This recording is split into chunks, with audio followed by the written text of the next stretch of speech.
आंनि फारिलाङा फाय आं दा दोंसे बर' खन्थाइ फरायगोन।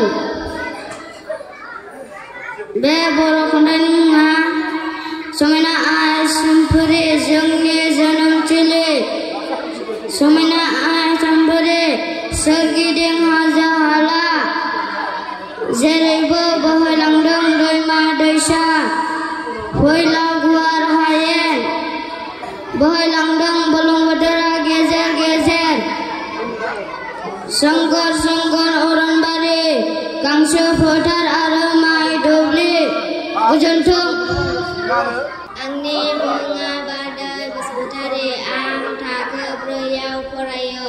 आं दा बर' खन्थाइ फरायनो ओंखारदों। बे खन्थाइनि मुङानो जाबाय समायना आइ आसामफोरे जोंनि जोनोमथिलि। समायना आइ आसामफोरे सोरगिदिं हाजो हाला, जेरैबो बोहैलांदों दैमा दैसा, फैलाव गुवार हायेन, बोहैलांदों बुरलुंबुथुरा गेजेर गेजेर। सोमखोर सोमखोर अरनबारि, गांसो फोथार आरो माइ दुब्लि।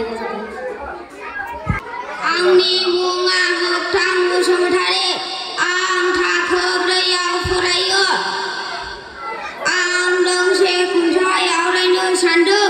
बे खन्थाइनि मुङानो जाबाय समायना आइ आसामफोरे जोंनि जोनोमथिलि।